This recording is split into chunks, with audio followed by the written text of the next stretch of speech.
नमस्कार, न्यूज के चौधरी में आप सबका स्वागत है। मैं वीरेंद्र चौधरी एक बार फिर से आपके सामने हाजिर हूं एक नए सवाल के साथ। सवाल यह है, बांग्लादेश में हिंदू शिक्षकों से बंदूक की नोक पर इस्तीफा क्यों लिया जा रहा है? आइए इसी सवाल पर देखते हैं न्यूज के चौधरी। बांग्लादेश में जब से सत्ता परिवर्तन हुआ, यानी 5 अगस्त को शेख हसीना प्रधानमंत्री को देश से बाहर कर दिया गया। अब वहां पर जमाते इस्लामी जैसे, बीएनपी जैसे पार्टियों का पूरे बांग्लादेश में हिंदुओं के खिलाफ एक आंदोलन छिड़ गया। आंदोलन तो था शेख हसीना के खिलाफ, लेकिन हमेशा की तरह बांग्लादेश में जब भी कोई समस्या हुई उसका अंजाम भुगतना पड़ा वहां के अल्पसंख्यक हिंदू समुदाय को। हिंदू समुदाय के आबादी को, लड़कियों को, मंदिरों को, आस्था के जगह को अटैक किया गया और वही अब की बार भी हुआ। और बाद में मोहम्मद यूनुस, जो जाने माने नाम हैं, उनको अंतरिम सरकार का प्रमुख बनाया गया। और उनको प्रमुख बनाया गया, उसमें कहते हैं कि मुख्य रूप से बीएनपी, जमात, आईएसआई और भी अमेरिका जैसे देशों का हाथ है। और वहां पर जो कत्लेआम होता रहा, खास करके हिंदुओं के खिलाफ, सैकड़ों मंदिरों को तोड़ दिया गया,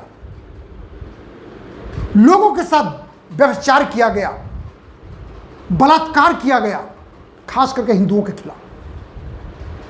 और अब नौबत यह आ गई है कि बांग्लादेश में तकरीबन 50 शिक्षक और प्रोफेसर को, जो हिंदू हैं, उनको बंदूक की नोक पर इस्तीफा लिया जा रहा है।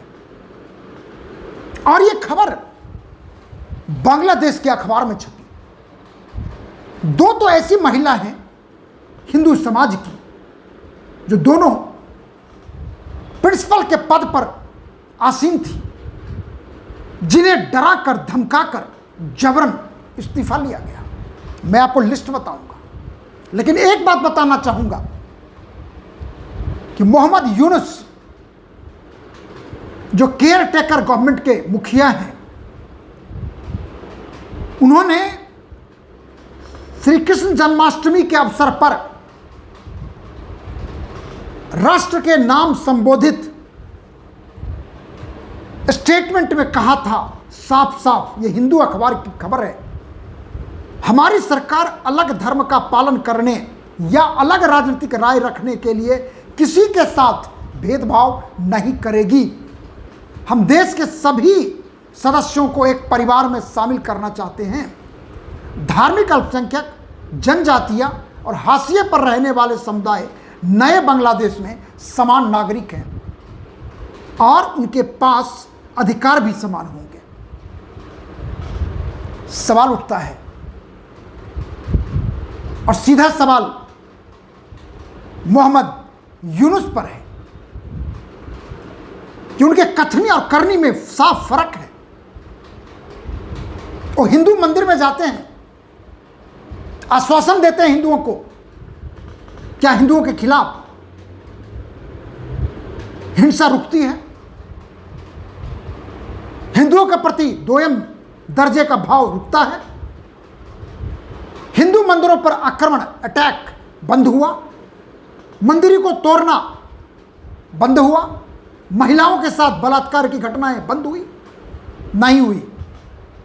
और अब तो यह आलम है कि जो शिक्षक हैं तकरीबन 50, जिनसे इस्तीफा लिया गया है।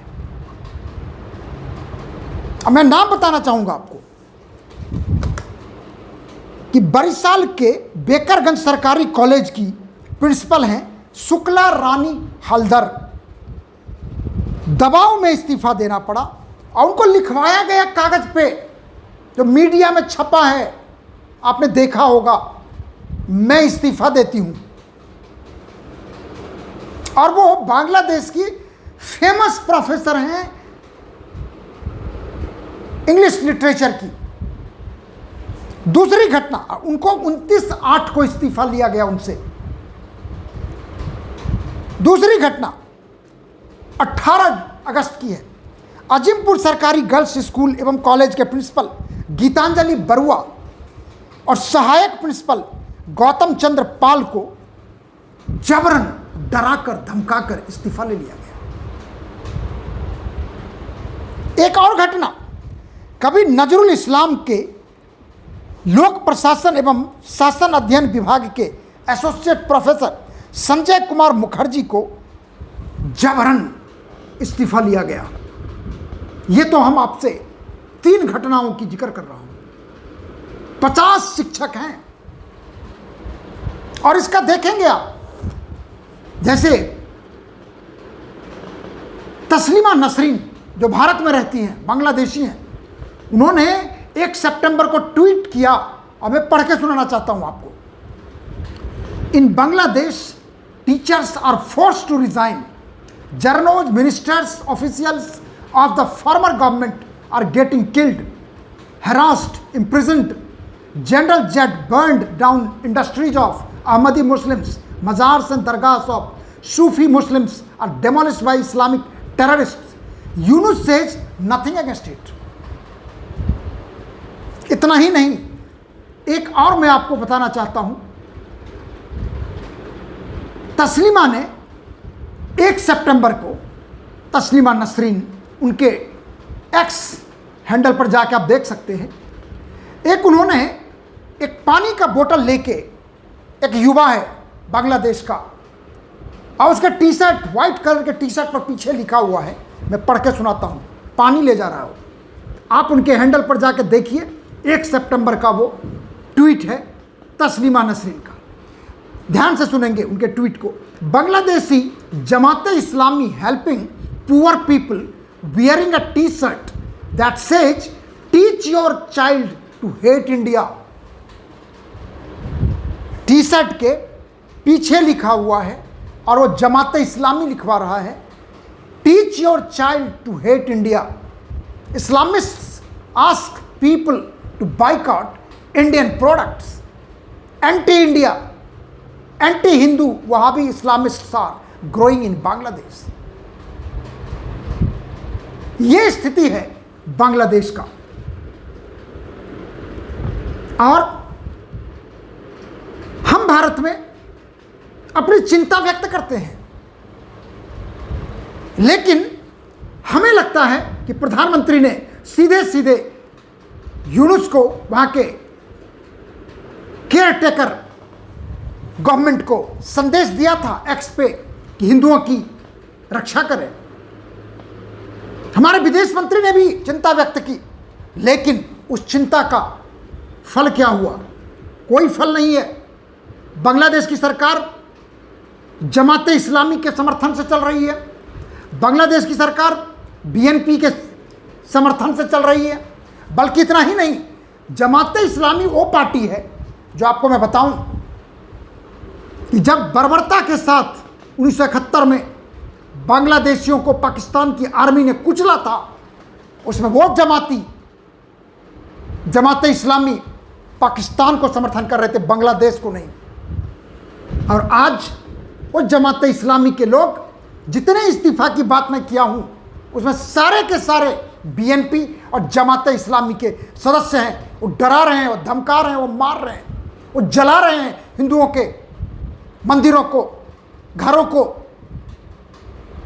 और सारी दुनिया। कोई मतलब नहीं, क्योंकि गाजा के नाम पर तो पूरी दुनिया में चल रहा है आंदोलन। दुनिया के सभी यूनिवर्सिटीज में प्रोटेस्ट हो रहे हैं, लेकिन बांग्लादेश में हिंदुओं के साथ हो रहा है, उसके लिए कहीं कोई प्रोटेस्ट नहीं है। और हमारे देश में भी, भारत में, जितने सेकुलर पार्टी हैं, दावा सब करते हैं अल्पसंख्यकों की रक्षा होनी चाहिए, लेकिन उन्हें बांग्लादेश नहीं दिखता। बांग्लादेश के वो प्रोफेसर नहीं दिखते जिन्हें क्राउड चारों तरफ से घेर के जबरदस्ती इस्तीफा लिखवा रहा है। हमारे देश के सेकुलर पार्टियों को नहीं दिखता कि वहां की हमारी युवतियों के साथ बलात्कार व्यभिचार हो रहा है। उन्हें नहीं दिखता कि मंदिरों को तोड़ा जा रहा है, जलाया जा रहा है, क्योंकि सेकुलर पार्टी के लिए भारत में हिंदुओं का वोट नहीं चाहिए, उन्हें सिर्फ मुस्लिम का वोट चाहिए। और जब सीए की बात आती है तो सबसे पहले अगले पंक्ति में जाके खड़े हो जाते हैं कि सीए नहीं होगा। हमारा तो मानना है कि जो बांग्लादेश में हिंदू तड़प रहे हैं जीने के लिए, भारत सरकार को खुले रूप में बांग्लादेश से कहना चाहिए, धमकी देना चाहिए कि हिंदुओं की रक्षा करो, नहीं तो हम इंटरवीन करेंगे। और हिंदुओं की जो आबादी है, जो भारत में आना चाहते हैं, उन्हें आने दीजिए, उनको सीए के तहत नागरिकता दीजिए। छोटे छोटे बच्चे हैं, बच्चियां हैं, बूढ़े लोग हैं, कहां जाएंगे वो? कहां जाएंगे वो? उनके लिए अंतिम आसरा हिंदुस्तान है, भारत है। इसलिए मेरा कहना है, चाहे बांग्लादेश की सरकार हो, चाहे वो भारत की सरकार हो, बांग्लादेश में 1,40,00,000 हिंदुओं को बचाइए,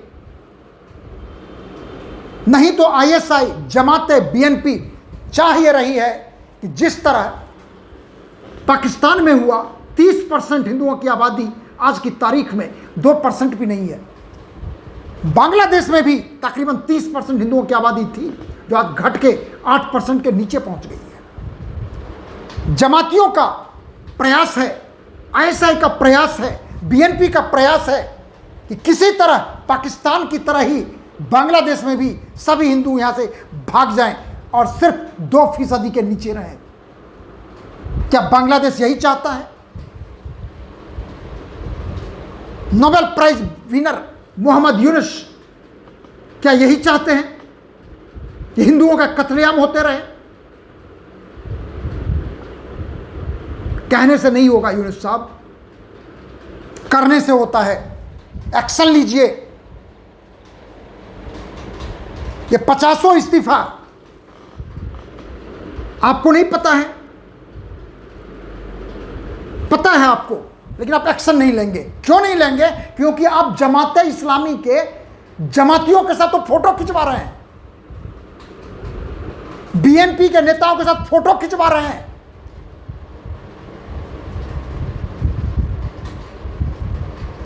इसलिए हमारा आग्रह है कि बांग्लादेश में हिंदुओं की रक्षा की जाए, उनके जान की रक्षा की जाए, नहीं तो वो समाज, वो हिंदू समाज तरफ तरफ कर मरेगा और देखता रहेगा हिंदुस्तान की तरफ, और हम हिंदुस्तानी उनके लिए कुछ नहीं करेंगे। आइए हम सब उन हिंदुओं के लिए जो आज निरीह होकर खड़े हैं, आसरा लगाए देख रहे हैं, जिंदगी रूपी भीख मांगने के लिए इंतजार कर रहे हैं, उनकी मदद कीजिए। आखिर में यदि आपको कार्यक्रम अच्छा लगता है तो इसे आप लाइक करें, शेयर करें। यदि कुछ कहना चाहते हैं तो कमेंट सेक्शन में जाकर अपनी बात जरूर लिखिए। अब माफ़ करेंगे, मैं थोड़ा इस सब तरह के मुद्दे पर भावुक हो जाता हूं, और आपसे निवेदन है कि मेरे YouTube channel doctor Virendra Chaudhary को जरूर सब्सक्राइब कीजिए, जिससे हम आपके साथ हमेशा बने रहें। बहुत बहुत धन्यवाद। नमस्कार।